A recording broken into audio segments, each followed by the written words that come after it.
ታምራት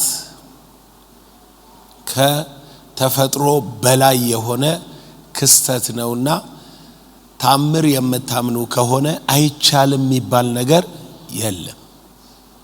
በግርግዳም ውስጥ ልታልፍ ትችላለህ።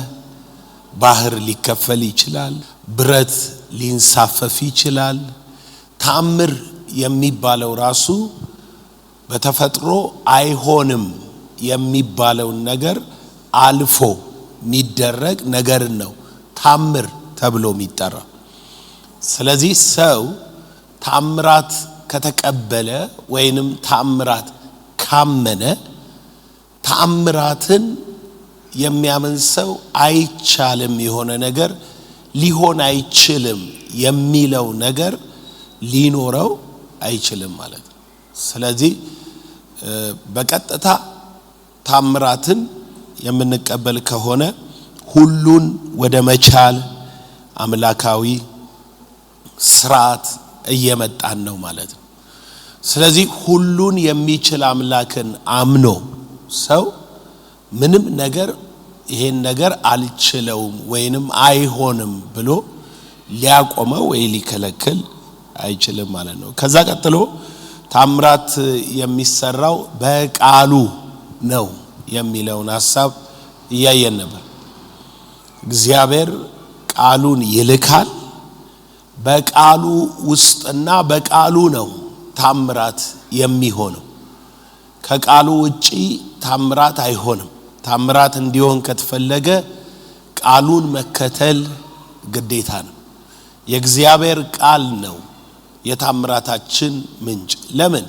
እግዚአብሔር ከሆነ የሚሰራው ታምራት እግዚአብሔር ስራውን የሚሰራው በቃሉ ነው። ቃሉን ይሰጣል፣ ይፈጠራል፣ ይሰራል። ካፌ የወጣው ቃሌ ሳይሰራ በከንቱ ወደኔ አይመለስም። ስለዚህ እግዚአብሔር ታምር ይሰራል ወይንም የእግዚአብሔር ስራ ብለን የምንጠራው ነገር የሚገለጠው በቃሉ ነው። ቃሉ ሲመጣልህ ታምራት እየመጣ እንደሆነ ማመን አለብህ።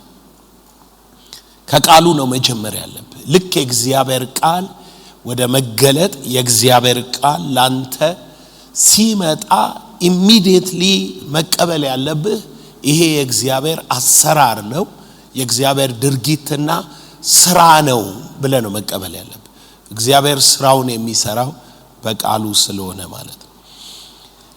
መጨረሻ ላይ የታምራት መንገድ የሚለውን ርዕስ ወይንም ሐሳብ አተኩረንበት ነበር የሰራነው እና የመጨረሻው ሐሳብ የነበረው ሳምንት ያየነው የታምራቱ መንገድ በመቅደስ ውስጥ ነው።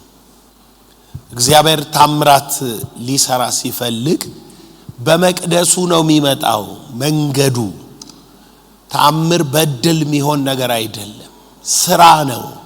የሚከሰት በአጋጣሚ የሚፈጠር ጉዳይ ሳይሆን የእግዚአብሔር መለኮታዊ ፈቃድ አካል የሚይዝበት አሰራር ነው፣ ስራ ነው የሚለውን ማወቅና ማመን መቀበል ማሰብ አለብን። ይሄ ታምራዊ የእግዚአብሔር አደራረግ መንገዱ በመቅደስ ውስጥ ነው። ስለዚህ እግዚአብሔር መንገድ አለው የሚገለጥበት፣ መንገዱ መቅደሱ ነው። ዛሬ የምንማረው ለዚህ ነው።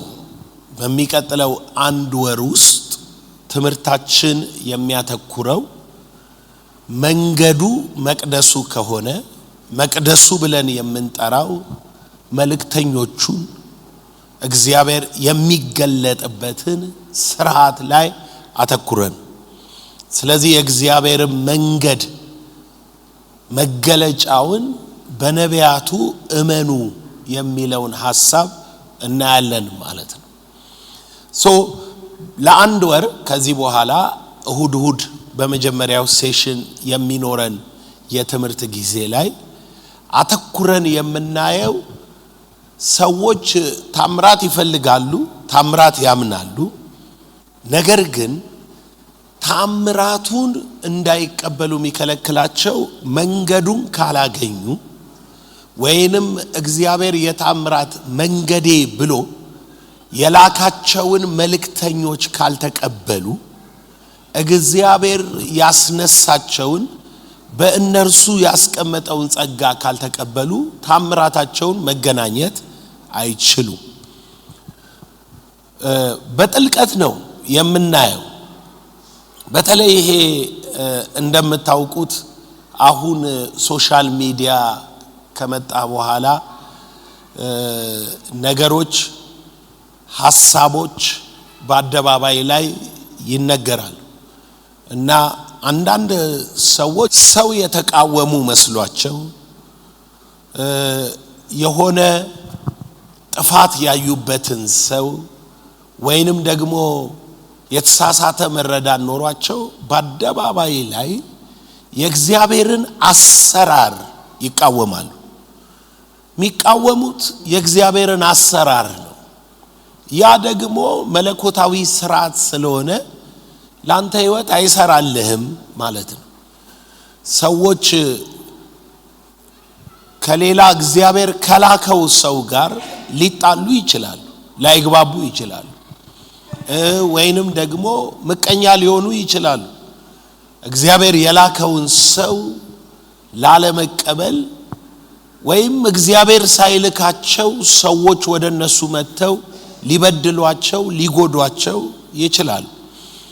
እነኛን ሰዎች አይተው ወይንም በእነኛ ሰዎች ምክንያት የእግዚአብሔርን አሰራር ይቃወማሉ። ለምሳሌ ክፉ ንጉስ ቢነሳ ክፉ ንጉስ ብዙ ነገር ያጠፋል፣ ብዙ ነገር ያበላሻል። መልካም ንጉስ ብዙ መልካም ነገር እንደሚያረጋው ክፉ ንጉስ ደግሞ በጣም ብዙ ክፉ ነገር ያረጋል። ግን አገር ያለ ንጉስ መኖር አትችልም። አገር ያለ መሪ መኖር አትችልም። ተወደደም ተጠላም ስርዓት መቀጠል አለበት። ስርዓት እንዲቀጥል ከተፈለገ ደግሞ በስርዓት ውስጥ ያለውን ጥቅምና ተጠቃሚነት ማስቀጠል አለብን ማለት ነው እና የእግዚአብሔርን መርህ የሚቃወሙ ሰዎች ስርዓቱን የሚቃወሙ ሰዎች ዞሮ ዞሮ በዛ ስርዓት ውስጥ የምናገኘውን መለኮታዊ ጥቅም ነው የሚያስቀሩብን። መጽሐፍ ቅዱሳችን የሚያስረዳን እሱ ነው። ስለዚህ በጥልቀት እናየዋለን። የታምራት መንገድ መቅደሱ ከሆነ መቅደሱ ደግሞ ሰዎች ከሆኑ በብሉይ ኪዳን ደግሞ የእግዚአብሔር መገለጥ በነቢያቱ በነገስታቱና ካህናቱ ውክልና እግዚአብሔር በነሱ በኩል ከሆነ የሚጎበኛቸው አሁንም ታምራትን እንዳትቀበል የሚከለክል እግዚአብሔር መስራት ስላቆመ አይደለም፣ ወይንም ደግሞ ታምራት በዚህ ዘመን ስለሌለ ስለተከለከለም አይደለም። የታምራቱን መንገድና ስርዓት ስላልተከተልክ ነው። መካከል ላይ ያለውን ነገር ከሰበርከው ወዳንተ መድረስ ያለበት ነገር አይደርስም ማለት ነው እና ሰይጣን እቺን ጋፕ በጣም ነው የሚጠቀማት። በተለይ ሰዎች መሆናቸው ለታምራታችን ምክንያት ሰይጣን እግዚአብሔርን ማስጣል አይችልም። እግዚአብሔር ታምር እንዳያረግልህ፣ እግዚአብሔር እንዳይሰራ መቃወም መከልከል አይችልም። እግዚአብሔር ደግሞ ፈቃዱ ነው ለአንተ። የሚገርማችሁን እውነት ልታስተውሉ ይገባችኋል። ታምራት የሚሰራው አለን በአጋጣሚ ወይንም በእድል በሚፈጠሩ ሁኔታዎች ሳይሆን በጥያቄ ነው ብለናል አይደለ?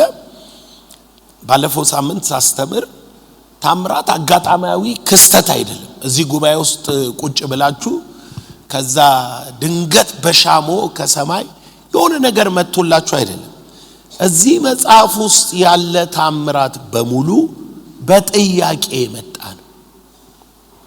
ስለዚህ ጉዳዩ ከገባህበት ሁኔታ ይጀምራል ማለት ነው። ለምሳሌ አንድ ሰው ዛፍ እየቆረጠ ነበር ብረቱ ውሃ ውስጥ ገባበት ነብዩ እዛ ቆሟል ወይኔ እግዚአብሔር ሰው ተበድሬ ነው ያመጣሁት አለው እንጨት ቆረጠና ሲጥለው ብረቱ ተንሳፈፈ አንስቶ ለሰውየው መለሰ አንዲት መበለት ሴት እዳ አለባት ነብዩ ጋር መጣች ጮኸች እቤትሽ ምን አለ አላት ማሰሮ ዘይት ወደ ገንቦ ገልብጨዋል ታምር ሆነ ኤርትራ ባህር ጋር ደረሱ ወደ ሙሴ ጮሁ እግዚአብሔር ምን ትጮህብኛለህ እጅህን አንሳ አለው ዘረጋ እግዚአብሔር ባህሩን ከፈለ የትኛውንም ታምራት ብትጠይቁ የሰዎቹ ጥያቄ የእግዚአብሔር መልስ ነው ስለዚህ እድል አይደለም ወይንም ከእግዚአብሔር ዘንድ በአጋጣሚ ይመጣ አይደለም ይሄ ማለት ምንድነው ምንም ነገር ውስጥ ገብተህ እግዚአብሔር አንተን ለማዳን ከመስራት አያቆምም በየቀኑ ችግር ውስጥ ብገባ በየቀኑ ታምራት ታያል መጽሐፍ ቅዱስ መና ከሰማይ ወረደ ሚለው እግዚአብሔር አይ በረሃ ነው ብሏቸው አይደለም መጽሐፍ ሲናገር ምንም በላለን ብለው አሙት ሲያሙት ነው የመላእክት እንጀራ ያወረደላቸው ነገውጡና ውሃ ጠማቸው ብሎ ውሃ ሲጠይቁት ነው ምን እንጠጣለን ሲሉ ከአለት ውሃ ያወጣው ስለዚህ ታምር አጋጣሚ ላይ የተመሰረተ ጉዳይ አይደለም ያጋጣሚ ጉዳይ አይደለም ጠይቁ ይሰጣችኋል ፈልጉ ታገኛላችሁ እግዚአብሔር በነገራችሁ ላይ ጣልቃ ይገባል እና እግዚአብሔር ሁሌም እኮ ይሰራል ዘላለም አዎ እናንተም ሁሌ ጥያቄ አላችሁ ልክ ነው እግዚአብሔርም አሁን ይሰራል ምን አለ ኢየሱስ ሲናገር አባቴ ሁሉ ጊዜ ይሰራል እኔም ደግሞ እሰራለሁ አለ መጽሐፍ ቅዱስ ውስጥ እግዚአብሔር ያልሰራበት 400 ዓመት አለ ለምን መጽሐፍ ቅዱስ ውስጥ እግዚአብሔር ያልሰራላቸው ብዙ ሰዎች አሉ ምንድነው ሚስ ያረጉት ታምራታቸውን ለመቀበል አልቻሉ ለምን ታምራቱን ማግኘት አልቻሉ በድለው እግዚአብሔር በሰው ፊት ስለሚያደላ ነው አይደለም ሰይጣን የሚጫወተው ታምራትህና አንተ መሃል እግዚአብሔር መርህ አድርጎ አሰራር አድርጎ ያስቀመጠውን መርህ ባለመከተል ነው ሰውየውን መቀበል አለብህ ይላል 400 ዓመት እግዚአብሔር ያልሰራው ሰው ስላላከን ሰው ስለሌለ ምንም ይሄ ጥያቄ የለውም እኮ እግዚአብሔር ከአብርሃም ጋር ነበር እግዚአብሔር ማነው ይስሐቅ ጋር ነበር እግዚአብሔር ከያዕቆብ ጋር ነበር እግዚአብሔር ከዮሴፍ ጋር ነበር ከዛ 430 ዓመት ምንም የለም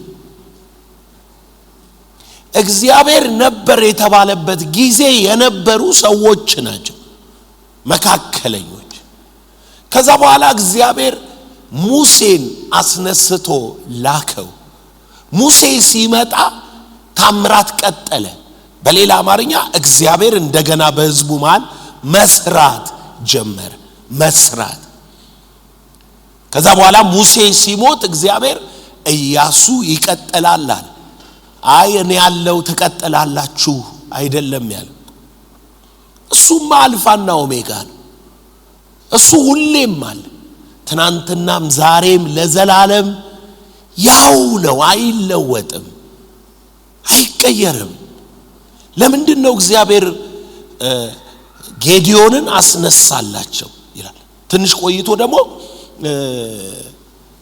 ሳምሶንን አስነሳላቸው ዲቦራን አስነሳል ለምን ማስነሳት ያስፈልገዋል እግዚአብሔር አለ ህዝቡ ማለ ለምን አያረግም ጌዲዮን ሲሞት እግዚአብሔር ኦኬ ጌዲዮን ሞቷል እኔ እቀጥላለሁ ለምን አይልም ታምራቱ ለምን አይቀጥልም? ስራው ለምን አይቀጥልም? አየ እግዚአብሔር ያስነሳውን ይላል መጽሐፈ መሳፍንት ላይ እግዚአብሔር ያስነሳውን ስላልተቀበሉ ሳምሶን ሲሞት ፈረደባቸው። እግዚአብሔር ነበረ በር እንዲነቅል 1000 ፍልስጤማዊ እንዲያጋድም ነገር ይፈልግ ነበር እግዚአብሔር ይላል። ፍልስጤም ላይ ነገር የፈለገባቸው እኮ እስራኤልን እየገዙ ስለሆነ ሊመታላቸው ነው። እግዚአብሔር ያንን ነገር ፈልጎ ተነስቶ በሳምሶን በኩል አታክ ሲያረግ ህዝቡ ሳምሶንን ያልተቀበሉት እንጂ እግዚአብሔር ነው። ሳምሶንን አልቀበልም አሉ። ሳምሶንን አልከተልም። ጭራሽ ይባስ ብለው እጁን አስረው አሳልፈው ምን አሉት? ሰጡት። እጁን አስረውት እናንተ አትግደሉኝ አለሱ። በነጭ ገመድ እጁን አስረው ለፍልስጤም ሲሰጡት ፍልስጤምን ሲያይ የእግዚአብሔር መንፈስ ወረደበት። በአህያ መንጋጋ 1000 ሰው አጋደመ ይላል። አዎ እግዚአብሔር 1000 ሰው በሳምሶን ያጋደመው። ያንን እንኳን አይተውትም። የሚገርማችሁ ነገር ምን እንደተፈጠረ ሳምሶን በራሱ መንገድ ወደቀ። ሲወድቅ እግዚአብሔር ከፍልስጤም እጅ አዳናቸው አይልም። ፍልስጤሞች ሳምሶንን ሲይዙ ታምራታቸውንም ነው ያዙባቸው። የእግዚአብሔርንም መገለጥ ነው ያዙት። ስለዚህ ሳምሶን ታሰረ፣ ቀጠለ። ሳምሶን በሞቱ ፍልስጤሞችን ገደለ። እግዚአብሔር አለ እንዳትረሱ። ሳምሶን ሲሞት ረገማቸው። 40 ዓመት እግዚአብሔር ሰው ሳያስነሳ ቀጠለ። ፍልስጤም 40 ዓመት ያለ እግዚአብሔር መከታ እስራኤልን ገዛ። እግዚአብሔር የለም አለ። እግዚአብሔር ጌዲዮንን ሲያስነሳ እየመጡ ብም ሲያረጓቸው ምንድነው ያለው? ጌዲዮን እግዚአብሔር ከኛ ጋር ከሆነ የነገሩን ታምራት የታል አለ። እግዚአብሔር እኔ ከናንተ ጋር አይደለሁም አላለም። እግዚአብሔርም ጌዲዮን ጎን ቆሞ ይላል መጽሐፍ በዚህ በጉልበት ሂድ ምድያምን እንዳንድ ሰው ምታ። እግዚአብሔር አብሮት አለ። ግን ሰው ይፈልግ ነበር እግዚአብሔር። ያንን ሰው አገኘውት። እግዚአብሔር ጌዲዮንን አውርቶት ከዛ በኋላ ለምን እግዚአብሔር በቃ ከናንተ ጋር ነኝና አሳየላህለው ብሎ ማታውኑ ሄዶ እግዚአብሔር ለምን አያጠፋቸው? ምድያምን ለምን አይመታም? ለምን እግዚአብሔር ጌዲዮንን ይቀሰቅሳል? ጌዲዮን እኔ ካንተ ጋር ነኝ። 2000 ሰው ተሰብስቧል። ተዋቸው እነሱ እንደዚህ የሚያረጉት አብሬ ሆናል። እግዚአብሔር ጌዲዮን አላምን ሲለው አንዴ ጥጡን ሲያረጥም፣ አንዴ ጥጡን ሲያደርቅ፣ አንዴ ህልም ሲያሳልም ለምን ይሄን ሁሉ ያረጋል? ለምን እግዚአብሔር አክታ ያረግም? ለምን ሄዶ ምድያምን አይመታም? there is a principle መርህ አለ። ታምራት የሚፈልግ ሰው የታምራቱን መንገድ የሆነውን መቅደሱን መቀበል አለበት። መልእክተኛውን መቀበል አለበት። እና የዛሬ ትምህርታችን አንድ ወር ምን ቀጥለው ታምራት የምትፈልጉ ከሆነ you must be መጽሐፍ ምን ይላል? በጣም ነው የሚገርመው። ጠላቶቻቸው ፎክረው እናጠፋቸዋለን ድራሻችሁን ብለው መጡ እና ፍርሃት ህዝቡስ ነግሷል። እና እግዚአብሔር ምን እንዳለ ታውቃላችሁ? ነብይ ላከና እንዲህ አላቸው፣ በእግዚአብሔር እመኑ ትጸኑማላችሁ። በነቢያቱ እመኑ ነገሩ ይከናወናል። ሰው በእግዚአብሔር አምኖ ማለት አለ ብሎ ማለት ነው። አምኖ ማለት ትርጉሙ አምኖ ማለት እግዚአብሔር ይሰራል ማለቱ ነው። መከናወን ግን በአሰራሩ ውስጥ ነው። ለምሳሌ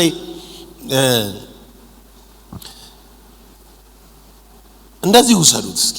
በዚህ በፕሮፖዛል ነው። ማመን ፕሮፖዛል እንደ መጻፍ ነው። ፕሮፖዛል እንደ መጻፍ ነው። ምን ማለት ነው?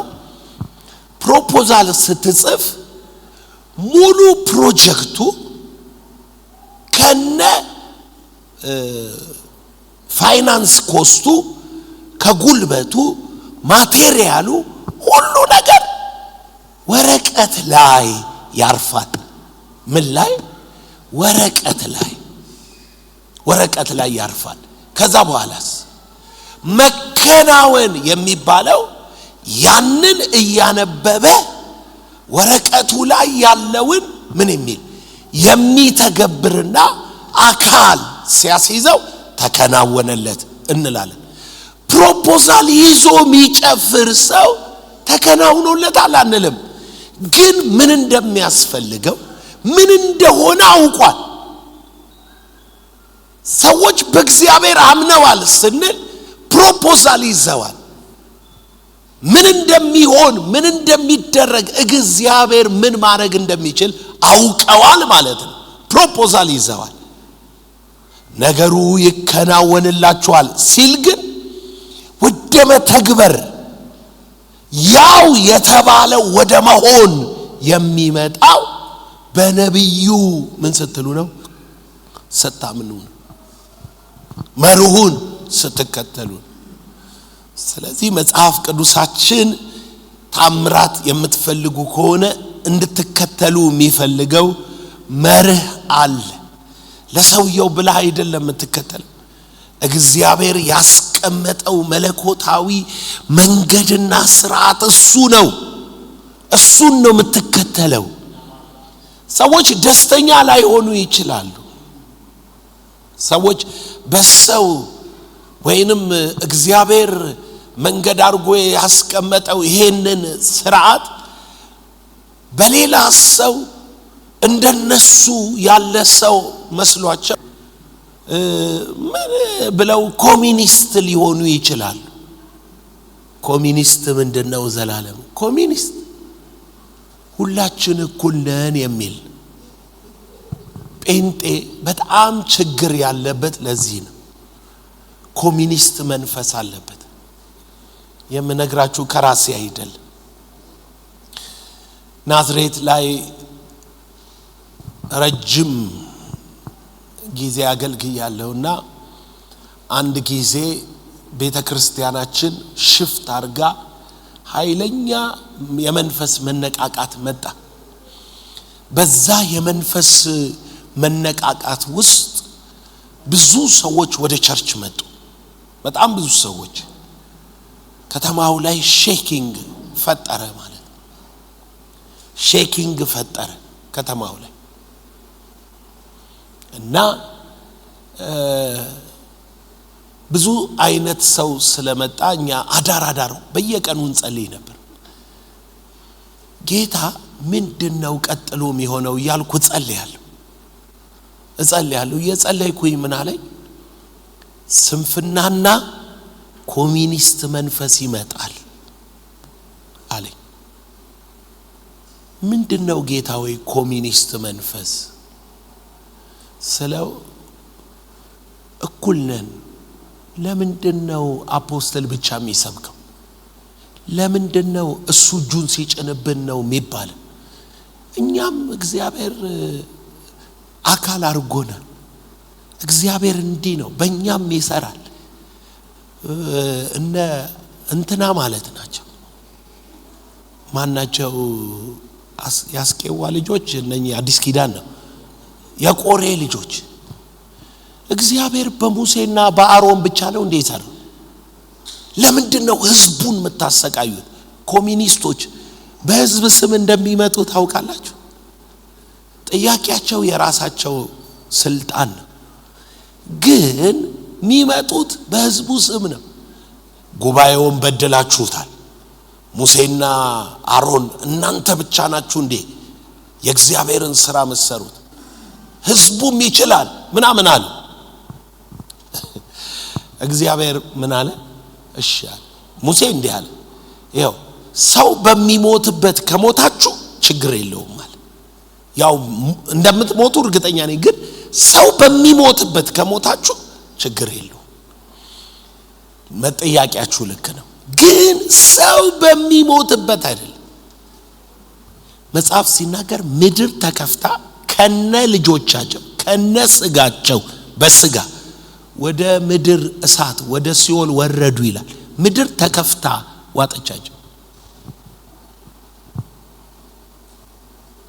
አንዳንድ ሰው ምድር ተከፍቶ እየዋጠው እኮ ነው፣ በአካል ስለማይታየው ነው።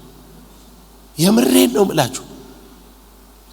ይሄ ኮሚኒስት መንፈስ ሲመጣ በማን እንደመጣ ታውቃላችሁ? እዛ ያየሁት ራእይ ላይ ኮሚኒስት መንፈስ ነው የሚመጣ ተብሎ ተነግሮኝ አስተማርኩ። እኔ ደግነቱ ካየው ከሰማ ማውራቴ አይቀርም። አስተማርኩ። ኮሚኒስት መንፈስ ይመጣል ተጠንቀቁ ብሏል ጌታ ምናምን አልኩ። በቃ ዲስቶርት ስታረግ መለኮታዊውን ስርዓት ከመለኮት አካሄድ ጋር ተጋጫለ። መጽሐፍ ቅዱስ ምን እንደሚታውቃላችሁ? አንዳንዶችን ሐዋርያት ይላል። ስንቶችን? አንዳንዶችን ነቢያት ይላል። ደግሞ ዝቅ ብሎ ሌላ ቦታ ላይ ምን ይላል? ሁሉ ሐዋርያ ናቸውን? ሁሉ ነብይ ናቸውን? ሁሉ አስተማሪ ናቸውን? ሁሉ አይደሉም ይላል። ሁሉ ይላል። በቃ በግልጥ ማለት ሁሉ ሐዋርያ አይደለም። ቀጥሎ ሁሉ ታምራት ያደርጋሉን? ሁሉስ በልሳን ይናገራሉን? ይገባል የምለው ሁሉ ካልሆኑ ታምራም ያደርጓሉ ማለት ነው። ታምራት ግን ለሁሉ ነው። ስለዚህ ታምር የሚፈልጉ ሰዎች ማለት ነው፣ ሐዋርያ የሚፈልጉ ሰዎች በሐዋርያቱ ጸጋ ነው የሚጠቀሙት ማለት ነው። ሁሉ ነብይ ከሆኑማ ነብይ ለምን ያስፈልጋቸዋል? ሁሉ ሐዋርያ ከሆኑ ሐዋርያ ለምን ያስፈልጋቸዋል? ሁሉ ታምር የሚያደርጉ ከሆነ ለምን ታምራት ያስፈልጋቸዋል? እየተነፈስክ አትኖርም ነበር? አሁን ግን አካሉ እርስ በርሱ እንዲተናነጽ እግዚአብሔር ልዩ ልዩ ጸጋን በአንዳንዶች ውስጥ ምን ብሏል? አስቀምጧል። ስለዚህ መንገዱ እነሱ እንደሆኑ ካመንክ እነሱን መቀበልም መከተልም እነሱን አይደለም የተቀበልከው የምትከተለውም የላከውን ለአንተ ታምራት እሱን አስነሳልህ። መጽሐፍ እግዚአብሔር እስራኤልን ሊቤዥ ሳምሶንን አስነሳው፣ ዳዊትን አስነሳው። እግዚአብሔር እስራኤልን ሊባርክ ሰለሞንን አስነሳው። ሰለሞን የተነሳው እስራኤል እንዲባረክ በረከት እንዲሆን ውጥር ብሎ እኩል ነን ይላል። እኩል ከሆንክ ታምራት የለም። አበበም ይምጣ ከበደ ሰዋዊ ትምክት ሰውየውን እንደ ሰው ብቻ ምትቆጥር ከሆነ ታምራት የለም። እግዚአብሔር ወደ አንተ የሚመጣው በሰው ነው። አንዳንድ ሰው ዘላለም የምትለው እኮ ጥሩ ነው፣ ግን አዲስ ኪዳን ይላል እኮ። የባሰው አዲስ ኪዳን አይደለም። ብሉይ ኪዳን እንኳን ቢሆን ሄደ ድንገት መቅደስ ሄደ ወደዚህ ስፍራ መጥቶ የሚጸልይ ሰው ስማው ይባላል። ድንገት በስጋ መቅደሱ የስጋ ስለሆነ ሰለሞን መቅደስ የመረቀለት ማንም ሰው በዚህ ስፍራ ሲጸልይ ምን በለው ስማው ብሏልና ስለ ሰለሞን ኪዳን እግዚአብሔር ድንገት ሊሰማህ ይችላል። አሁን የድንጋይ መቅደስ የለ፣ መቅደሱ ሰው ነው። ስለዚህ ሄደ የእግዚአብሔርን ሰው ማግኘት ግዴታ ኮነ። የባሰ የእግዚአብሔርን ሰው ማማከርም ይሁን ጸልይልኝ ማለት ቃል ተናገር ማለት ግን የባሰ ግዴታ ኮነ። ለምን ብለህ ብትጠይቅ አሁን መቅደሱ ሰዎች ናቸው። ያ እንኳን ድንጋይ አይደለም፣ እግዚአብሔር ሰው ነው የላከው። ሌላኛው ችግራችን ምን መሰላችሁ? ሃይማኖት።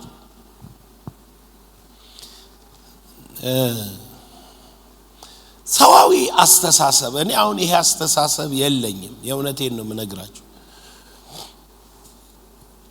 ለምንድነው የሌለ ብላችሁ ብትጠይቁኝ እኔ ሃይማኖቴ ኦርቶዶክስ አልነበር። ኦርቶዶክስ ጠላቴ አይደል። እንኳን ኦርቶዶክስ ሙስሊምም ለኔ ጠላቴ አይደል። እኔ ከሃይማኖት ያለፈ ሐሳብ መንፈስ የሚባል ነገር ተረድቻለሁ። የለም ሃይማኖት የሚባል የለም ስልክ ሙስሊም የሆነ እግዚአብሔር የለም፣ ኦርቶዶክስ የሆነ እግዚአብሔር የለም፣ ጴንጤ የሆነ እግዚአብሔር የለም። እግዚአብሔር መንፈስ ነው። እግዚአብሔር ስለሆነ እሱ ያለውን የሚያምኑትን በመንፈሱ ይመልስላቸዋል እንጂ በማህበርና በእድር አይተባበርም። ከሱ ይጀምራል እንጂ ካንተ አይጀምር። አንተ ሁሌም እሱን ማመንና መስማት ነው ሴቭ የሚያደርግ መልካም የሚያደርግል። አንተ ቃሉን መታዘዝ ነው። ጳውሎስ ምን አለ?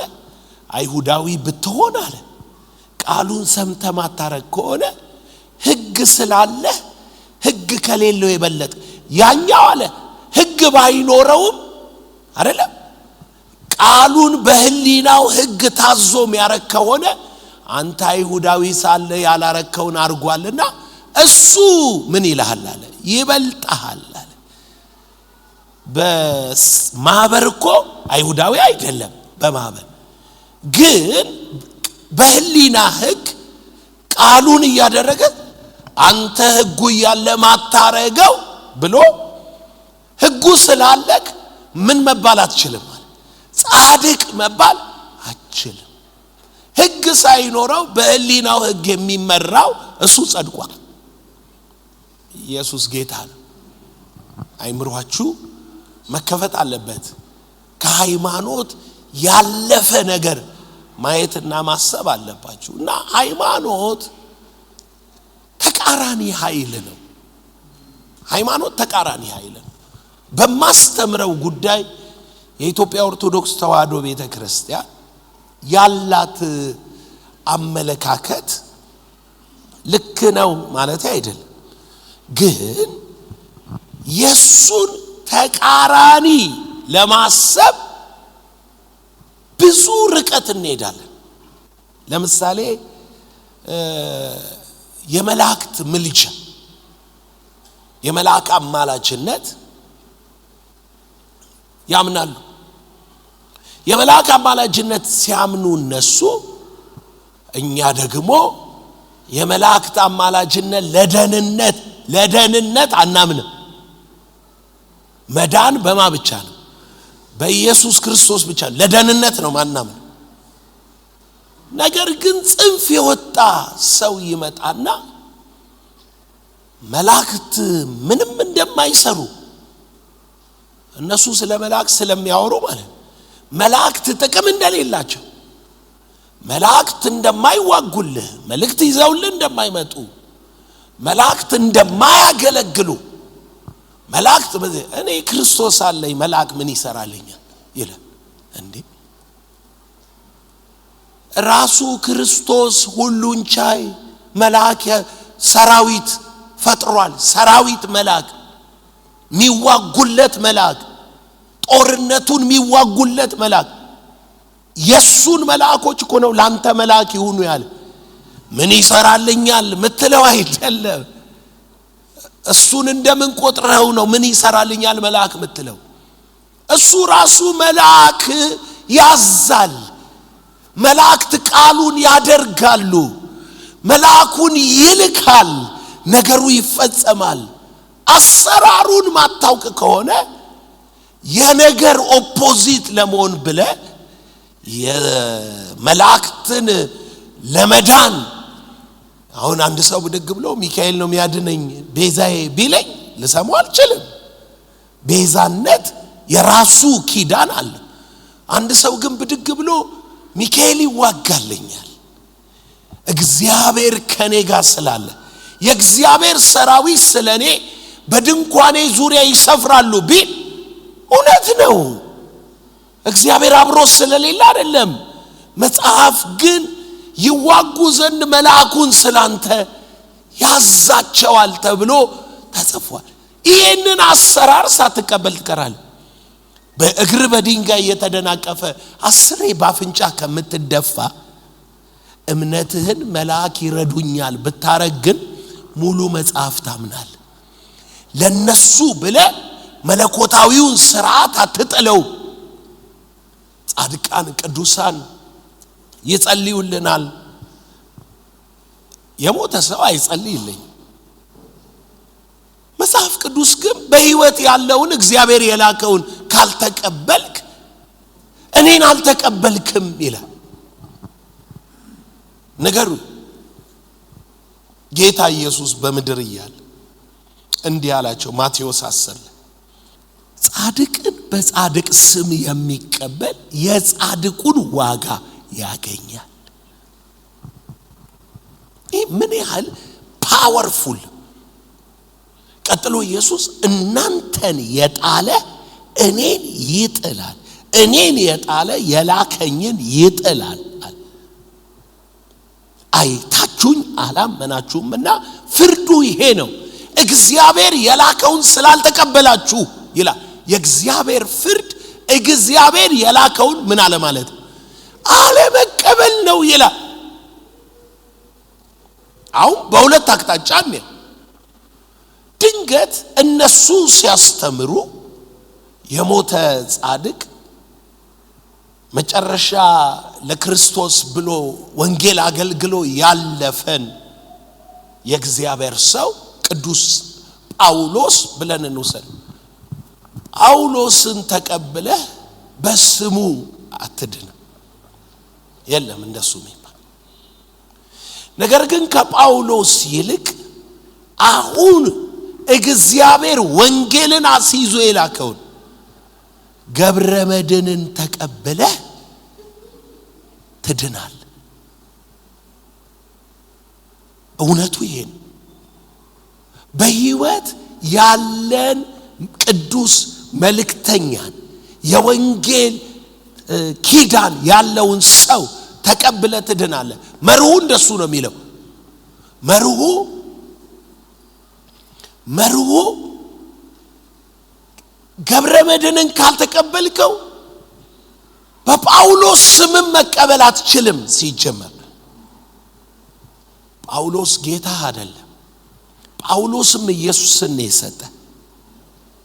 አሁን ያለውም ሰውዬ ምንድንበት ስም አንድ ብቻ ነው።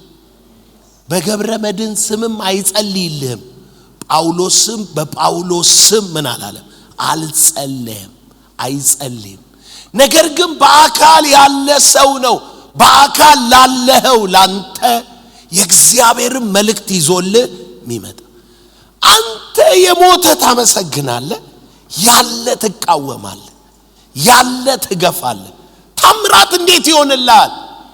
የሞተ ትቀበላለህ፣ ጭራሽ ትደግሳለህ።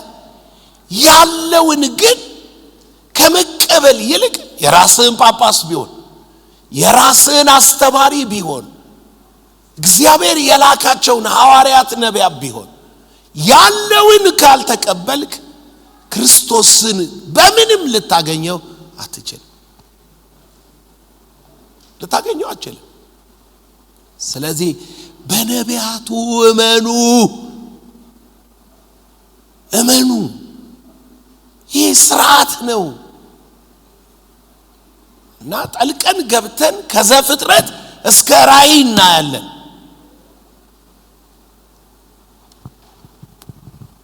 ከጎን ላለው ሰው የደህንነት መንገድ በለው ሰው ሆኖ በተገለጠው በኢየሱስ ማመን ነው። ምን ሆኖ በተገለጠው? ሰው ሆኖ በተገለጠው መካከለኛ ሆኖ በመጣው በኢየሱስ ማመን ነው። ምን ያህል እግዚአብሔር ሰው መሆን ካስፈለገው ለአሰራር ምን ያስፈልጋል ማለት ሰው ያስፈልጋል።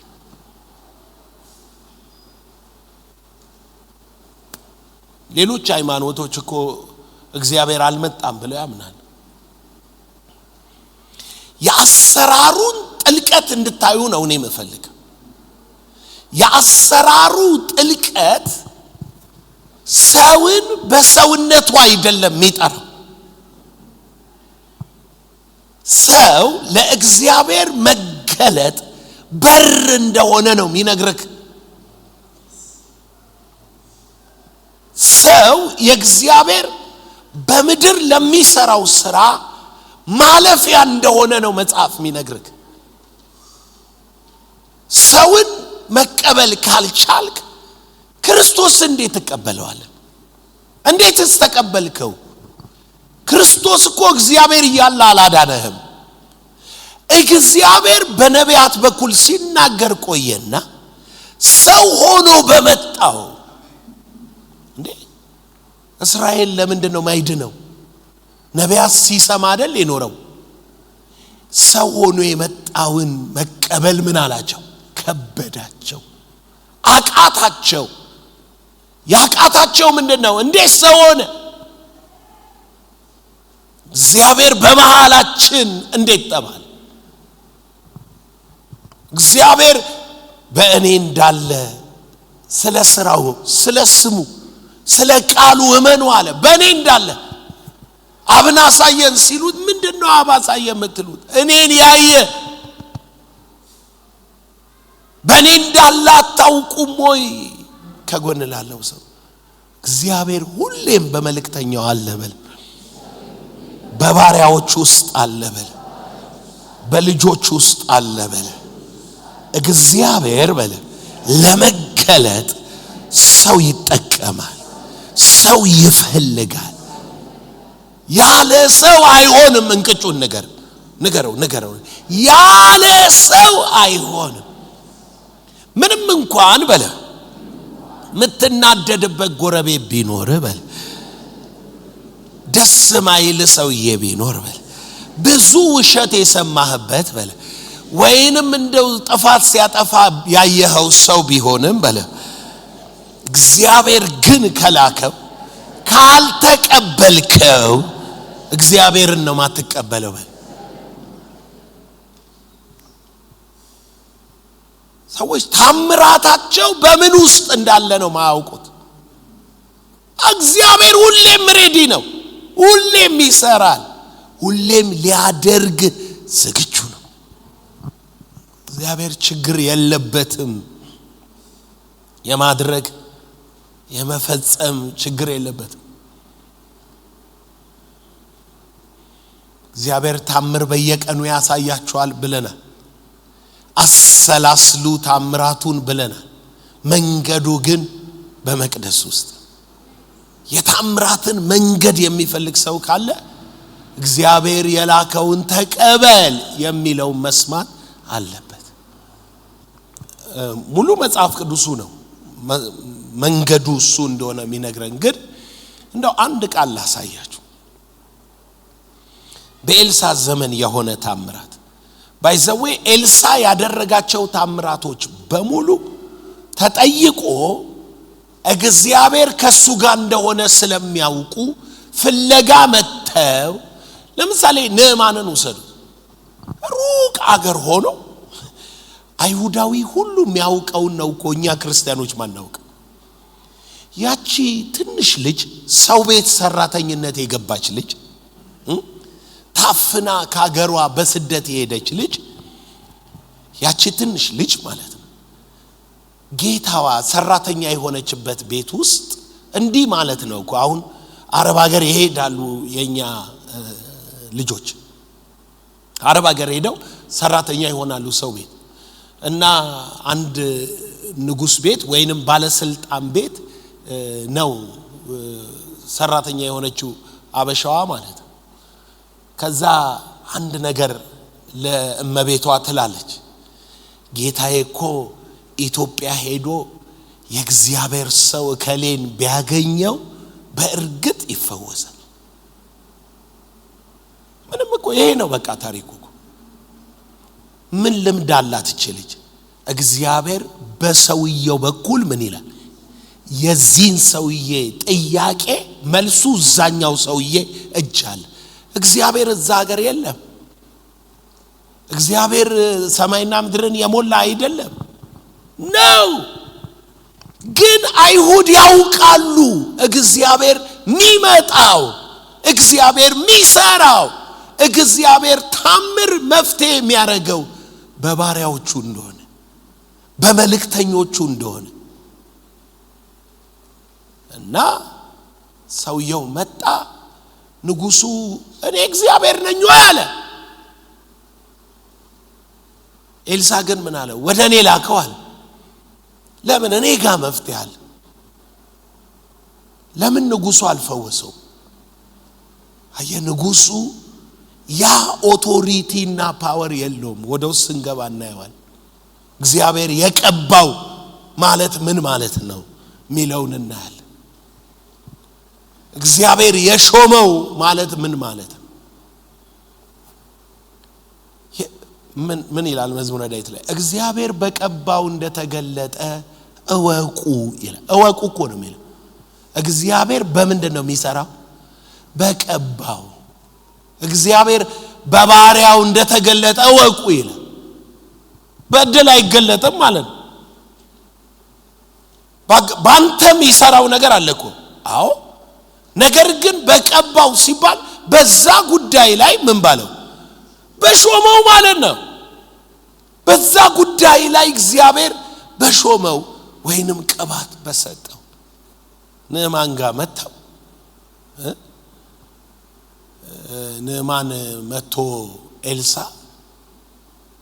ወደኔ ላከዋልና ሂድና ዮርዳኖስ ውስጥ ብቅ ጥልቅ በላል ምን እንዳለ ታውቃላችሁ እኔ አለ ይሄ እግዚአብሔር ሰው አለ ከዛ እዚህ ድረስ የመጣሁበት ልክ እሱ ጋር ስመጣ አለ ጠርቶኝ እየዳበሰኝ በአምላኩ ስም ነካክቶኝ ይፈውሰኛል ነበር ያልኩት እንደ ቀላል ነገር ሂድና እዛ ታጠብ ይለኛል ጎበዝ የእግዚአብሔር ሰው እጁ ብቻ አይደለም የሚፈውስ ሂድ እዛ ሲልህም መድኃኒት ነው የምሬን እኮ ነው ማለት ሲቆጣህም መድኃኒት ነው ብዙ ሰው መስክሮልኝ ያውቃል የእግዚአብሔር ሰዎች እንደ ቀልድም ሲናገሩ መድኃኒት ነው እንደ ቀልድ ይመስላል የተናገሩት ምን አለ አንድ ሰው የፈውስ ስጦታ አለው ተብሎ ሲወራ የድራግ ነጋዴ የሆነ አንድ ሜክሲኮዊ አሜሪካኖስ ሚኖር ሰማ የፈውስ ስጦታ አለው ተብሎ አንድ እግዚአብሔር ሰው አሜሪካ ላይ ሲወራ ሰማ ልጁ ኮማ ውስጥ ገባ የድራግ ነጋዴ አውሮፕላን ልኮ ከኤሌ ልጁ ወዳለበት ሰውየው ወዳለበት የግል አውሮፕላኑ ልኮ የድራግ ነጋዴ አውሮፕላኑን ልኮ አስመጣው እና ያው ድራግ ነጋዴ ነው፣ ሀብታም ነው። በምን አይነት ድፍረት እንደሚያወራ ሰው ታውቃላችሁ? አንደኛ ድራግ ነጋዴ ስለሆነ ስርዓት የለው። ሁለተኛ ደረጃ ደግሞ ብር ካለው ሰው ደፋር፣ ብር ያለው ሰው ደፋር። ከኤርፖርት ነው አለ ሲቀበለኝ ገና ዩ ሂለር ካሞን አለኛ። የእግዚአብሔር ሰው ምናምን ብሎ አይደለም አምኖ ምናምን አይደለም የተቀበለ፣ ይፈውሳል ሚለውን ነው የሰማው። በቃ አንተ ፈዋሹ ና አለኝና አለ በጋርዶቹ ጋር ይዞኝ መኪና ውስጥ ገባናል። ስገባ አለ ያጨሳሉ፣ መጠጡ አለ ምናምን፣ ምንም ግድ አልሰጣቸውም አለ። ከዛ ቀጥታ ሆስፒታል ወሰዱኝ አለ። ሳየው ልጁ ገና 10 ምናምን አመቱ ነው። አሳዘነኛል። እጄን ጭኜ ጸለይኩኝና ጌታ ይፈውሰዋል እንዲላል ብዬ ተናግሬ ምን እንዳልኩሉ ትዝ አይለኝም። ሄድኩኝ። ለካ ያለውን ነገር ቁጭ ብለው ይጠብቃሉ። ከ3 ቀን በኋላ ደወላል። ደውሎ you are a good healer አንተ እንዳልከው አለ። በ3ኛው ቀን ይነቃል ነበር ያለው። ለካ እኔ ማለቴንም አላስታውስም አለ። በአንተ እንዳልከው ይሄው በ3ኛው ቀን ነቃ፣ ራበኝ አለ እና ድኗል ልጄ፣ አንተ እውነተኛ ሰው ነህ አለው ደውሎ። ከዛ ስለ ጌታ ነገርኩታል። ጌታን ተቀበለ ሰውየው። ኢየሱስ ጌታ ነው። ጎበዝ እግዚአብሔር ደስ ስላለ ሰውየው ደስ ስላላለ አይደል፣ በሰው በኩል እንዳለ ካመንክ ይሄ ሰውየውን እግዚአብሔርን አምኖ ምናምን አይደለም። ይሄ ሰውዬ የፈውስ ስጦታ ራሱ ሲጠራው ራሱ ዩ ሂለር ካሞን ምን አንተ ፈዋሹ ናስኪ ምናምን ነው የሚል። ኢየሱስ ምን እንዳለ ታውቃላችሁ? ይህንን ማድረግ እንደምችል ታምናለህ? አሁን ለኢየሱስ ስለሆነ ሁላችንም አዎ ኢየሱስ ማድረግ እንደሚችል ምናምን ነው ምንለው አይደለም። መካከለኛውን መቀበል ነው። ከጀርባ ያለውን ያንን መልካም አምላክ ላንተ ሁሌ የሚራራውን ሊፈውስ ሁሌ የሚፈልገውን ምታገኘው መሃል ያለውን ስትቀበል። ከጎን ላለው ሰው ንገረው እግዚአብሔር በለም ሁሉ ጊዜ ሊረዳ ይፈልጋል፣ ሊያድን፣ ሊባርክ፣ ሊያስተምር፣ ሊያጽናና ሁሌ ቀኑን ሙሉ ይፈልጋል። ምን አመፀኛ ብትሆን፣ ምን ኃጢአተኛ ብትሆን፣ ምን ክፉ ሰው ብትሆን እግዚአብሔር ባንተ ላይ ተስፋ አልቆረጠ፣ ሊረዳ ይፈልጋል። ነገር ግን በለው የሚረዳ በመልእክተኛው በባሪያው በነቢያቱ በተቀቡት ስታመን ስትቀበላቸው ነው። ሌላ መንገድ የለውም። ሃይማኖተኞች ናችሁ ግን መንገዱን አትቀበሉ። ሌሎች ሀገሮች ሃይማኖተኞች አይደሉም ግን አንድ ሰው ቢነሳላቸው ሁሉ ወደሱ ይሮጣሉ፣ ተስፋ ያደርጋሉ፣ ይቀበላሉ። የተነሳውን ሰው ይጨፈጭፉታል። ምንም እኮ ያገናኛቸው። አሁን በዚህ የሚያልፍ ሰውዬ ሲያይ ድንገት ፎቶ የዛጋ አካል ይሄ ነው እንዴ ብሎ ይሳደብ። ምንም አያገባውም እኮ ለነገ መንገድ ይዘጋበታል። ተቸግሮ ባገኘው እንኳን አይቀበለኝም። ለምን? ገና ከኔጌቲቭ ነው የጀመረው። ሰው አናምንም ሚል ትምህርት ያመጣሉ። እንዲያንልም ይላል። እኔ የሚያምኑ ሰዎች ብዙ ታምራት ሲሆንላቸው አይቻል። በጣም ብዙ ሰዎች ደግሞ ዘመናቸው ሙሉ አብረውክ ኖረው ምንም ታምራት ማይሆንላቸው ሰዎች አሉ። ምንም ለምን? አብረውክ ያሉት እንደ ሰባኪ፣ እንደ ጓደኛ፣ እንደ ቸርች መሪ ምናምን ብለው ነው ኖርማል አድርገው። እግዚአብሔር በሱ አለ፣ እግዚአብሔር በርሱ ይናገረኛል፣ እግዚአብሔር በርሱ ጸጋና ኃይል ያካፍለኛል ብሎ አይልም። አለ አብሮ እንደ ወንድም እንደ ጓደኛ አብሮ እየኖረ ኢየሱስ ምን አለ? ነቢይ በገዛ ቤቱ ሳይከበር አይቀርም አለ። ልንገራችሁ ማቴዎስ 13 ላይ ኢየሱስ ያደገበት አገር መጣ። ያው ይሄንን ላንብብላችሁ ዛሬ ሃይላይት ስለሆነ ጀነራሊ ነው የምናገር። ማቴዎስ 13 ወዳደገበት ወደ ናዝሬት መጣ ይላል።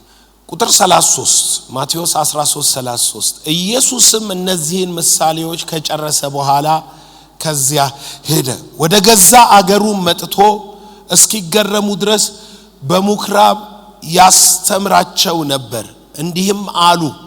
አሁን ጉድ ስሙ። እኛ የሚመስለን ምን እንደሆነ ታውቃላችሁ? አለመቀበል ማለት በድንጋይ መውገር ብቻ ነው ይመስል አይደለም። አለመቀበል ምን እንደሆነ እዩ። ምን እንዳሉት ስሙ።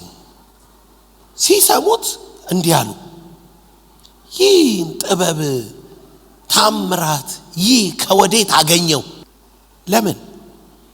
ይህ የጸራቢው ልጅ አይደለምን? እናውቀዋለን ማለታቸው ነው። በሌላ ማለት ማን ነው? የጸራቢ ልጅ ነው፣ አናጢ ነው። ቀጥሎስ ወንድሞቹስ ያዕቆብ፣ ዮሳ፣ ስምዖን፣ ይሁዳ አይደሉምን? እህቶቹስ ሁሉ በእኛ ዘንድ ያሉ አይደሉምን? ስሙ፣ በእኛ ዘንድ ናቸው ሲሉ እኮ አግብተናቸዋል። የሱን እህቶች አቅፈናቸው ምንተኛ እንደኛው ሰው የሆኑ ናቸው። ወንድሞቹም ቢሆን ከኛ ጋር ነው ያሉት። አውርደው ምን አረጉት? ከሰው ተርታ ከነሱ እንዳንዱ አረጉት። ከጎን ላለው ሰው ያየኸው ወንድምህን በእግዚአብሔር ስም ያልተቀበልክ እግዚአብሔርን መቀበል አትችልም በል። ያየኸውን ወንድምህን የማትወድ በል የማታየውን እግዚአብሔር አትወድም በል። እየታየ ሕያው ሆኖ የተገለጠ እያለ አልቀበልም ብለህ እሱን እየገፋ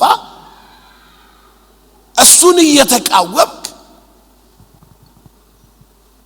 ቀጥሎ ታምር ይሆንልኛል፣ እግዚአብሔር ይናገረኛል፣ እግዚአብሔር ነገሩን ይገለብጠዋል፣ እግዚአብሔር እንዲህ ያደርጋል ብትለኝ አይሰራም። እግዚአብሔር የሚሰራው በምትቀበለው ወንድምህ ነው። አውርደው እኩል አረጉት። እኩል አርገውት ምን እንዳሉ ስሙ። ምን እንዳሉ ስሙ። እንዲህ አይደለምን ብለው ከጨረሱ በኋላ እንኪያስ ይህንን ሁሉ ከወዴት አገኘው? ተሰናከሉበት። ምንድነው ያሰናከላቸው? ጥበብ ያወራል፣ ታምር ይሰራል። ስሙኝ፣ ታምር ይሰራል፣ ጥበብ ያወራል። ይቺ ጥበብ የሚያደርጋት ታምራት ከወዴት አገኘ? አናውቀውም እንዴ? የዮሴፍ ልጅ ያናጢው እህቶቹ ከኛ ጋር ወንድሞቹ ተሰናከሉ። ቀጥሎስ? ቀጥሎ የሚገጥማቸውን ነው እኔ አሁን ማሳያችሁ። የሚገጥማቸው ምን እንደሆነ። ኢየሱስ ግን ነቢይ ከገዛ ሀገሩና ከገዛ ቤቱ በቀር ሳይከበር አይቀርም አላቸው። አሁን ስሙ። ባለማመናቸው ምክንያት በዚያ ብዙ ታምራት አላደረገም። ታምር አይሆንም። በምን ምክንያት? ባለማመናቸው ምክንያት። ምንድነው ያላመኑት? ከላይ እኮ ያለውን ነው አለማመናቸው የምታየው። ኖርማል አድርገው ተቀበሉት። ሰው ተጫወቱ። እሱም እህቶቹ ሚስቶቻችን ናቸው። ምን አዲስ ነገር አለ? ከየት ነው ቺን ያመጣው? የት ሄዶ ተምሮ ነው? አንዳንዱ እኮ እዚህ ላይ ቤዛ አድርጎ ኢየሱስ ሩቅ ምስራቅ ሄዶ ተምሮ ነው ቻይኖቹ ጋር ይላል። ህንድ ተምሮ ነው ይላል። የምሬን እኮ ነው። ከየት አመጣት አሉት ይላል ሲተረጎም። ከየት አመጣት ሲሉት እሱ ለካ ከ12 አመቱ እስከ 30 አመቱ እንትን ሊማር ሄዶ ነበር። ገደል የሚጻፈው በእንደዚህ እንደሆነ ታውቃላችሁ። አንዷን ሐሳብ ምን ይሉና ወስድ ያረጋታል። አንዷን ሐሳብ ይወስዷትና ያቺን የወሰደችውን ጥያቄ የምትፈጥር ሐሳብ ከ12 እስከ 30 18 አመት የት ነበር ይላሉ። መጽሐፍ ቅዱስ አይናገርማ። ስለዚህ ራሳቸው ይናገራሉ። መጽሐፍ ቅዱስ አልናገር ያለውን ራሳቸው ይናገሩታል። ጎበዝ። እኔ ልምከራችሁ፣ ብዙ ታምራት እንዳይሆን እንቅፋት የሚሆነው እግዚአብሔር ስለማይሰራ አይደለም፣ እግዚአብሔር የላካቸውን ስለማንቀበል። እግዚአብሔር የላከውን የማይቀበል ሰው ታምራቱን ነው የማይቀበለው። እግዚአብሔር የቀባው የማይቀበል ሰው ታምራቱን ነው የማይቀበለው። መንገዱ እሱ ነው፣ መርሁ እሱ ነው። ወገኖቼ ከታምራታችን ጋር እየተጣላ መኖር የለብንም። የፈለገ ነገር ብትሉ ያለ ሰው አይሰራም። ድንገት ዘላለም አይኑ አልተመቸህም፣ ዘላለም አይነውሃው አልጣመኝም ብለህ ዘላለም ብዙ ታሪክ ስለሱ ሰምቻለሁ። ስተት ትምህርት ነው፣ ከጥልቁ ነው፣ ከተራራው ነው፣ ከሸለቆው ነው። ለምን ተብለህ ስትጠየቅ ጥቁር ነው። ከሚኪ ፈካ ቢልም ጥቁር ነው አይደለም። ዘላለም ሲናገር እንዲህ ነው ደስ አይለኝም ልትል ይችላል። እኔ ልንገር፣ መርሁ አይቀየርም። ዘላለም ጠቆረም አይነውሃውም አላማረ መርሁ አይቀየርም። ማይቀየረው እግዚአብሔር በሰው ነው የሚሰራው። በቃ ዘላለምን ላትቀበል ይችላል። ይሄን መርህ ግን መተላለፍ አችል። በቃ ዘላለምን አትቀበልም፣ አንተን ያልከው ጥሩ ነው ይባልና አብርሃምን ግን መቀበል አለብህ። ለታምራት ሰው ያስፈልጋል ሚለውን መቀበል አለብህ። መርህ መጣስ የለብንም። ይገባችኋል የምለው? ሰው ነውና ደስ የሚለው ማይለው ሰው ሊኖር ይችላል። ሰው ነውና ስለ ሰው ብዙ ሊሰማ ይችላል። መርሁ ግን አይቀርም መርሁ። አበሻ ግን ሁሉን ነው የሚጠላው። ጭራሽ መካከለኛውን የለም ብሎ ሁሉ ትምህርት ያዘጋጃል። የለም የሚጸልይ የለም። እንደዚህ አንዱን ሰው ልትቃወም ይችላል፣ መርሁን ግን መቃወም አትችልም። እግዚአብሔር ያለ ሰው ታምር ሊያረግልህ አይችልም። አንድ ሰው ቸርች አዋሳ ገና እንደገባን ነው እኛና ቸርች ና ሊሉት ይታገሉታል። ና ሊሉት ማለት ነው። እና እሱ ግን ቀድሞ በነበረው ፓስተሩ በጣም ስለተናደደ በፓስተሩ ሁሉም ያው ናቸው ብሏል። የመጀመሪያው ፓስተር በካራክተሩ ደስ አላሰኘው ለልጁ። ስለዚህ ያው ናቸው ሁሉም ብሎ ትቷል። እና የሚያውቀው ጓደኛ አለ ና ሚለው ወደኛ ምን ይለዋል? 100% የምነግርህ አለው ዘላለምን ብታየው ተወደዋል። አንተ የምትወደው አይነት ካራክተር ነው ያለው። ዩሲ ሰውየውን ካልተቀበልክ የሰውየውን መልእክት መስማት ምን አትችልም። አይ ምን የዚህ ዘመን አገልጋይ ሁሉ አንድ ነው ብሎ ጠቅላላውን ነው እሱ ሪጀክት የሚያደርግ ተው ይለዋል። ከዛ እኔ ጋር መጣና ልጁ ምን አለ? ልጁ እንዲህ አይነት ነው አለኝ። ኦኬ አልኩት። ይምጣ ይማር ምናምን አልኩት። ቢያገኝ ይወዳል ግን አልሰማ አለኛል። በቃ ሐዋሳ በመትመጣበት ቀን ላይ ዝም ብዬ ቀጥረውና ድንገት እንደመጣ ሰው ታገኘዋለህ አለ። ችግር የለውም አልኩት። ከዛ ቀጠረኝ ሄድኩ። ሲሄድ አገኘው ልጁ ኮንስትራክሽን ነው የሚሰራ። ቁጭ ብለን ዝም ብለን ሻይ እንደሚጠጣ ሰው አወራን፣ አስተዋወቀኝ። እኔ ደግሞ አልችልበትም ይሄ የሆነ ማጥመድ ሰው ምናምን ኖርማል ወሬን አውርቼ ሄደ። ጥሩ ይመስላል አለው። በቃ ማታ እንሄዳለን። መጣ፣ አስተማርኩ፣ ሰማ። በንጋታው መጣ። ሲሄድ 3 ቀን ነው ማስተምረው እኔ። በንጋታው መጣ፣ ሰማ። በንጋታው መጣ፣ ሰማ። ደስ አለ። ራል ጋብዛችኋል ጋበዘን። በቃ በላን፣ አውጥቼ ከፈልኩ። ደነገጠ። ለምን እሱ ኤክስፔክት የሚያረጋቸው ነገሮች አሉ ሌላ አገልጋይ ላይ ሚለው ማለት ነው። ከዛ አለ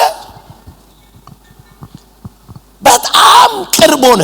አዲስ አበባ ይመጣል፣ ፈልጎ ያገኘኛል። ድንገት አየሁት በህልሜ። አብሮት የሚሰራው ሰው ከጀርባው ሌላ ነገር ሲያደርግ እኔ አላውቀውም ሰውየው። ከዛ አዲስ አበባ መጥቶ ሲያገኘኝ ጠራውትና እንዲህ ከሚባል ሰው ጋር ነው የምሰራው አልኩት። አዎ። እንዲህ አይነት ሰው ነው? አዎ። ያኛው እየወሰደ ለዚህኛው ሰብ ኮንትራክት ይሰጠዋል። ከዛ ደግሞ ይሆነ ከዚህ ሰውዬ አልኩት ሊትራሊ ተለይ፣ ባንተ እድል ነው እሱ እየሰራ ያለው። አንዳንዶቻችሁ እድል ማለት ምንድነው? ፌቨር ማለት በመንፈስ ዓለም ያንተን ነገር ይነጥቃሉ። ታውቃለህ፣ ትራንስፈር ይደረጋል። ትራንስፈር አድርጎ ነው እየሰራ ያለው። ተለየው አልኩት። አረ የረጅም ጊዜ ጓደኛዬ ነው አለ። እሱ ነው ስራዎች የሚያመጣው፣ እሱ ነው እንዲሚለው። እኔ ልንገር፣ መባረክ ከፈለክ ባሪያ ሆነ መኖር ካልፈለክ ከዚህ ሰውዬ ተለይ። እኔ አላውቀውም ሰውየው፣ ብትለየው ይሻላል አልኩት። ስላመነኝ ተለየ። በኋላ በጣም የቅርብ ጓደኛዬ ነበር። ስላመነኝ ተለየ ከሰውየው። ስላመነኝ ማለት ህይወቱ ከፍተኛ ብሬክ ስሩ ውስጥ ገባ። አንድ ጊዜ አውሮፓ ሲሄድ እኔ ኤርፖርት ሲሸኘኝ እዳ አለበት ነገሩ። በቃ የመጨረሻ ደረጃ ላይ ደርሷል። እሱ ነው ከመሃላችን መኪና ያለው፣ ፒክአፕ ናት ያለችው፣ ታንክ ነው ምንላት። ያው ሁላችንም መኪና የለንም። እሱ ይዞኝ ኤርፖርት አደረሰኝ። እንዲህ አልኩት፣ ስመለስ እንደዚህ ሆነ አላገኘም። አውሮፓ 2 ወር ቆይቼ ስመጣ 2 ሲኖ ጨምሯል፣ ሌላ መኪና ገዝቷል። ህይወቱ ሌላ ታሪክ ውስጥ ገብቷል። በ2 ወር ስመለስ እንዲህ አላገኘህም ብዬ ነው የሄድኩት። አምኗል። ሰዎች ታውቃላችሁ፣ ካመናችኋቸው ቃላቸው ይሰራል። እየገፋችኋቸው እንዴት ይስራ? ሮንግ ነገር ውስጥ ኢየሱስ እኮ ነው፣ ኢየሱስ ነው። ምን አሉት? ይሄ የጠራቢው የዮሴፍ ልጅ አይደለምን አሉት። ከዛ ቀጥሎ ምን አለ? ታምር ሊያደርግ አልቻለም። ታምር ትፈልጋለህ? የእግዚአብሔርን ሰዎች ተቀበል። በቃ አበበ ላይሆን ይችላል። በቃ ይሄ አገልጋይ ይሄ እኮ ልጅ ጠልቶታል እኮ ያኛውን አገልጋይ ጠልቶታል። ግን እዚህ ሲመጣ መርሁን ስላለቀቀ ይሄኛውን ደግሞ ተቀብሎታል። መቀበል መቻሉ እግዚአብሔር ረጅም ዘመን አብሮት የኖረውን የሰለበውን አስጥሎታል። አይኔ ዘላለም አንተን አላምንህም ያኮ የ20 ዓመት ጓደኛዬ ነው ብሎኝ ቢሄድ እንደ እግዚአብሔር ሰው ባያምነኝ፣ እንደ ሰው አይደለም እንደ እግዚአብሔር ሰው ቃሌን ባይቀበል፣ እንደ እግዚአብሔር ሰው እግዚአብሔር ለሱ መፍትሄ እንደላከኝ ቃሌን ባይቀበል አይለየው። ካልተለየው ታምራቱን አያገኝም። በቃ እንደዛው ይኖር ነበር። ስለተቀበለ ሽፍት አረገ። ስለተቀበለ ሌላ አይደለም እኮ። በዚህ የእግዚአብሔርን ሰዎች ካልተቀበላችሁ የእግዚአብሔርን ታምራት ማግኘት አትችሉም። በቃ መርሁ ይሄ ነው። ችግር የለውም። አበበን አትቀበሉ፣ ከበደን ግን መቀበል አለባችሁ። ዓለሚቱ መቀበል አለባችሁ።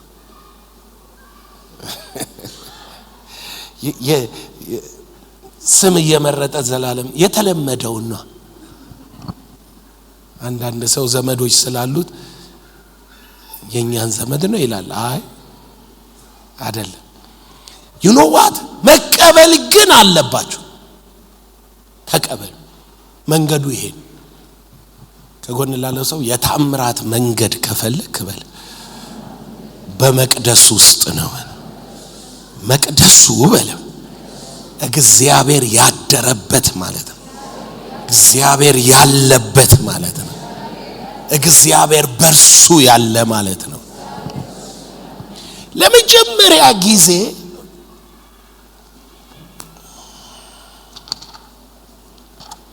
እግዚአብሔር ሲና ወረደ ያለ ሰው ማለት ነው። ያለ ሰው እንዳትረሱ፣ ያለ ሰው ነው የወረደው። ምዕራፍ 20 ላይ ፊት ለፊት ተናገራቸው። ፊት ለፊት ከግብጽ ምድር ያወጣው እግዚአብሔር አምላክ እኔ ነኝ። በፊቴ እንዲያትሁን፣ እንዲያታርግ፣ እንዲያትበል፣ እንዲያትል 10 ትእዛዝ ሰጣቸው። ከዛስ ሁሉም ርቀው ቆሙ። ለምን? ኖ አትናገረን፣ በቃ አንተ አትናገረን። ማይናገረን? ይህ የምናየው ሙሴ ከነድካሙ ስንፈልግ በድንጋይ ልንወግረው ምናነሳ፣ ስንፈልግ ምንጮህበት፣ ከግብጽ ምድር ያወጣል ገለን ነው እንዴ? መቃብር አጣን እንዴ ግብጽ ውስጥ? ስማ ግብጽ ያለን ምን በላው ሽንኩርትና ምናምን ምንለውን እግዚአብሔር ሽንኩርት ብትለው አያውቅም። ታውቃለህ? እኔ ይሻልሃል ከእግዚአብሔር ነው የተሻልከው? አይደለም። ለዚህ ነው ሰው ሆኖ መጥቶ በድካማችን የማይራራልን ሊቀ ካህን የለንም። በነገር ሁሉ እንደኛ ስለተፈተነ። አንድ ቀን ምን እንደሆንኩ ልንገራችሁ። አንዲት ታማ ኩላሊት ጠጠር ነው ያለባት። እቤት ውስጥ እንትን ብላለች። እህቶቿ ተሰብስበው ወጡ። እናቷ እህቶቿ ምናምን እኔ ልጅቷን ነው ማውቃ ገና በጌታ ከሆነች አዲስ ናት። እቤት እንትን ቁጢጥ ትላለች። ሶፋው ላይ ትተኛለች። አንደኛው አዛጋ ቁጭ ብላ እግርሽን አጥጠፊው ትላታለች። አጥፋት አትችልም። ሲያማት ስትል ሌላኛው እህቷ ዘርጊው በጀርባሽ ትላታለች። በደረትሽ ይለዋታል። በጎን ተኝ ብዬ ያያያቸው አንዳቸውም እኮ እሷ የሚሰማት ስሜት አይሰማቸው አውቁት ስሜቱ ግን አስተያየት ይሰጣሉ እነሱ ወጡ እንጸልይ አልኳት እሺ አለች ጸሎት ጀመር ራማና ሻባላራራራ ያልኩት ሃሌሉያ ጌታ ሆይ ወጋይ ማለት ነው ጎበዝ ጆክ አይደለም ማወራ እሷ የሚሰማት ያው ስሜት ተሰማኝ ፔኑ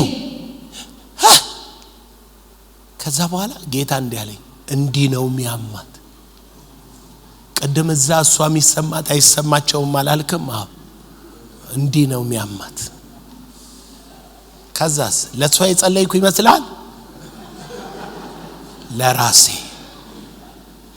ለራሴ ማለት ህመሙን ጠላሁት ረከምኩት ተቃወምኩት ብታምንም ባታምንም በንጋታው ሄዳ ምንም የለብሽም ተባለች ምን ጠጠር የለም የለም በቃ why because እግዚአብሔር ሁሌም ሊያድን ይፈልጋል ግን እንዳንተ ያለ ሰው ይፈልጋል መካከለኛ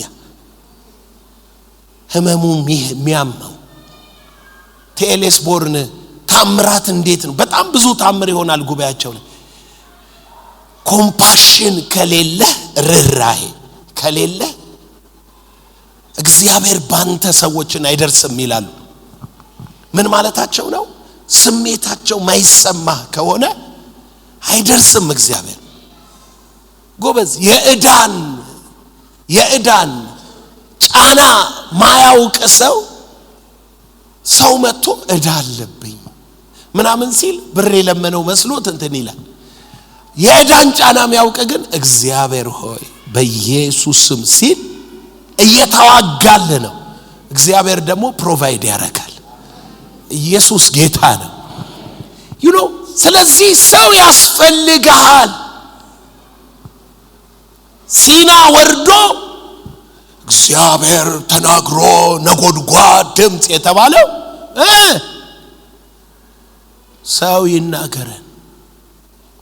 ይናገራችሁ በቃ እንግዲህ ያለውን ስም በኮሬብ ስብሰባ በተደረገ ቀን ይህንን እሳት አልይ እግዚአብሔር አይናገረን አላችሁ ስለዚህ እግዚአብሔር ከወንድሞች መሃል እንደኔ አይነት ያስነሳልሃል ቃሌን በአፉ አኖራለሁ እሱ ነው እሱን የማትሰማ ነፍስ ከህዝብ ተለይታ ምን ትበል ተጥፋ አንድ ሰው እኮ ያው ጴንጤ ማለት ነው አንድ ሰው ስላችሁ ጴንጤ ማለት ነው ያው ተቃርኖ ሌሎች ክርስቲያኖችን ተቃርኖ የቆመ ጴንጤ እኮ ኢየሱስን ነው የተባለው ኢየሱስን ነው የተባለው ይላል አረ ወኔ ያድን መር ነው የሚያድን እኔ ጌታ አለልኝ መልአክ አትበለኝ መልአክ ያገለግላል ይላል አንዳንዱ ሲሰብክ ምናምን ይላል ምን እየተቃወምክ እንደሆነ እንኳን እኮ አታውቅም ከዛስ እግዚአብሔር ከኛ ጋር ነው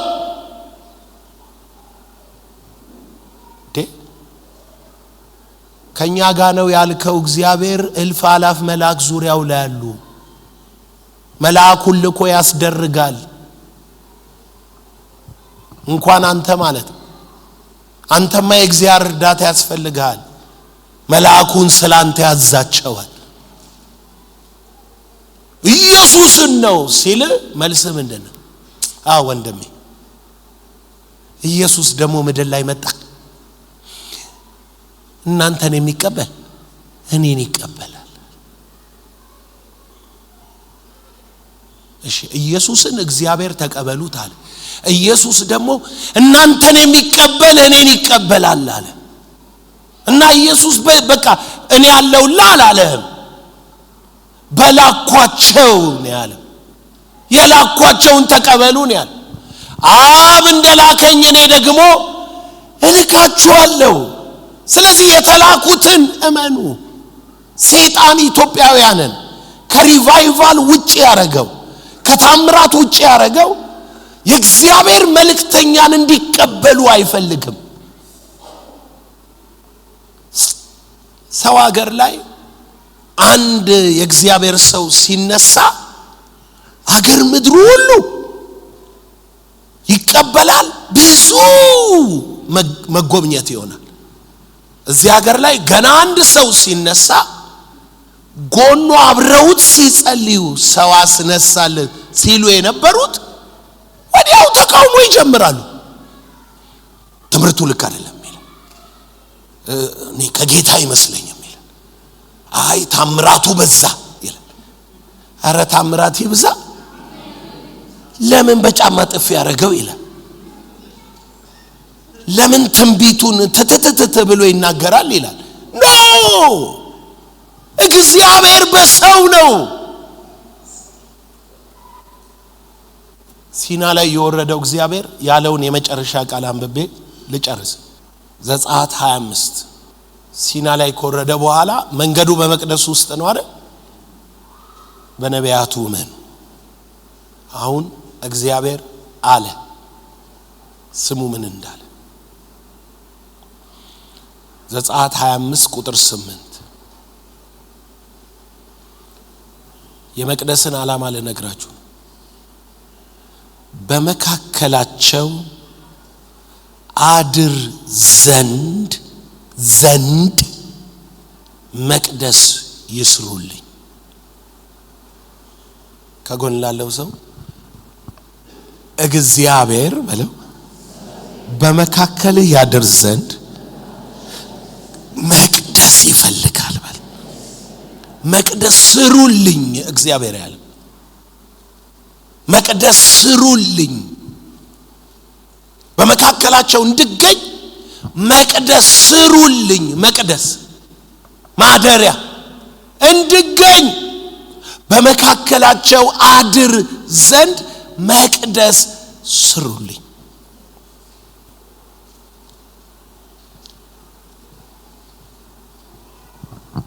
መቅደሱ ካለ የእውነት ማለት ነው። መቅደሱ ካለ ኃይል አለ፣ ክብር አለ፣ በረከት አለ። ምን አለ መጽሐፍ ሲናገር ኃይልህንና ክብርህን አይ ዘንድ እንዲሁ ወደ መቅደስ ምን አልኩ ተመለከትኩ። ሰውየው ኃይል ያለው መቅደስ ውስጥ ነው አለ። ሳምንት እናየዋለን። መቅደስ ውስጥ ነው ተመለከትኩ ይላል። ኃይልህንና ክብርህን አይ ዘንድ እስኪ ተመልከቱ። ይሄ አይደለም መቼም መቅደስ የእግዚአብሔር ኃይል እንዲያገኛችሁ ወዴት ታያላችሁ? ወዴት ታያላችሁ? እዩ። ቃሉ ነው የሚለው። ከበደ አበበ የሚለውን ተው፣ ግለሰቡን ተውት። ከበደን ባትቀበል አበበን ተቀበል ብያለሁ። መርሁ አይቀየርም። ወደድክም ጠላህም ማየት ያለብህ አቅጣጫ አለ። ወደ መቅደስ ምን ለማየት ፈልገህ? ክብርህንና ኃይልህን አይ ዘንድ። ኢሳይያስ ላይ ሲናገር ምን ይላል? መንገድ ጥረጉ አለና የእግዚአብሔር ክብር ይገለጣል፣ ስጋ ለባሽ ሁሉ ያየዋል። ማንን ያየው? ኢየሱስን አይደል? መጥምቁ ዮሐንስ ተራራውን ዝቅ እያደረገ መጣ። ከዛ በኋላ የእግዚአብሔር ክብር ተገለጠ። ኢየሱስ ምን አለ? ክብሩን ስላየ ኢሳይያስ ይሄንን አለ ብሎ ጌታ ክብሩን ገለጠ ይልና ቀጥሎ ምን ይላል? ከፈሪሳውያን ብዙዎች በሱ አመኑ ብሎ አለ። አንዳንዶች ግን ከምኩራብ እንዳያስወጧቸው አልመሰከሩለትም። ከእግዚአብሔር ክብር ይልቅ የሰውን ክብር ወደዋልና